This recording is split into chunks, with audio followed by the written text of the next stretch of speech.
Hello, ഇന്ന് ഞാൻ ഈ ഒരു മാലയാണ് കേട്ടോ ഉണ്ടാക്കാൻ പോകുന്നത്. അത് നമുക്ക് ഒരുമിച്ച് ഉണ്ടാക്കിയാലോ?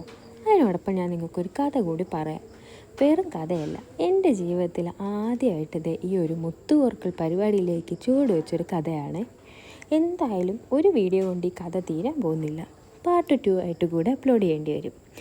സ്കൂളിൽ പഠിക്കുന്ന സമയത്ത് ക്ലാസ് കട്ട് ചെയ്യാൻ വേണ്ടി മാത്രം വർക്ക് എക്സ്പീരിയൻസിനൊക്കെ പോയിട്ടുള്ള ഒരുപാട് പേരുണ്ടാവും. അതുപോലെ ഒരാളായിരുന്നു ഞാനും. അന്ന് ഞാൻ ചേർന്നതോ മുത്തുകോർക്കലിന്. പേരൊക്കെ കൊടുത്ത് പിറ്റേ ദിവസമായിരുന്നു ഇതിൻ്റെ മത്സരം. വീട്ടിൽ വന്ന് കയറി മുത്തു വാങ്ങണമെന്ന് പറഞ്ഞ് കരച്ചിലായി. അന്നൊക്കെ ഇന്നത്തെ പോലെയാണോ? എന്തെങ്കിലും പറയുമ്പോൾ തന്നെ കിട്ടുമായിരുന്നോ സാധനങ്ങൾ?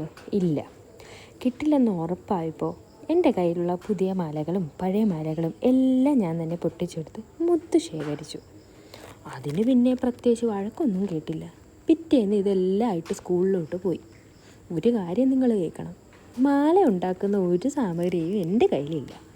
പഴയ കുറച്ച് മുത്തും അതുപോലെ തന്നെ ഡ്രസ്സ് തുന്നുന്ന നൂലും മാത്രമായിരുന്നു എൻ്റെ കയ്യിൽ.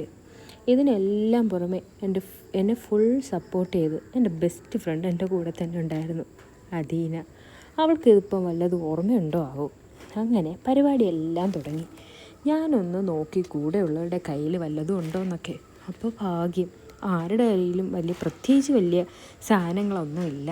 എല്ലാവരുടെയിലും ഇതൊക്കെ തന്നെ. അത് കണ്ടപ്പോൾ എന്നാൽ ചെറിയൊരു ആശ്വാസമായി. അച്ഛൻ്റെ മീശ വെട്ടുന്ന കത്രികയും മുത്തുകളുമായിട്ട് ഞാനൊരു സൈഡിലായിട്ടിരുന്ന് പണി തുടങ്ങി.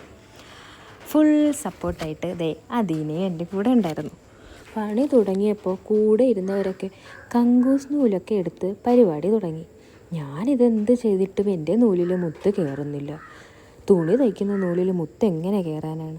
അവസാനം തുപ്പലൊക്കെ തേച്ച് മുത്ത് കോർത്ത് തുടങ്ങി. ഇത് 5-ലോ 6-ലോ പഠിക്കുമ്പോഴുള്ള കഥയാണ്. അങ്ങനെ ലവളുടെ ഫുൾ സപ്പോർട്ടിൽ ഞാൻ പണി തീർത്തു. ഇനി വേണം നിങ്ങൾ കേൾക്കാൻ. പക്ഷേ ബാക്കി ഞാൻ അടുത്ത പാട്ടിൽ പറയാം. ഈ ഒരു കഥ ഇഷ്ടപ്പെട്ടെങ്കിൽ, നമ്മുടെ മാല ഇഷ്ടപ്പെട്ടെങ്കിൽ ഒന്ന് ഫോളോ ചെയ്തേക്കണേ.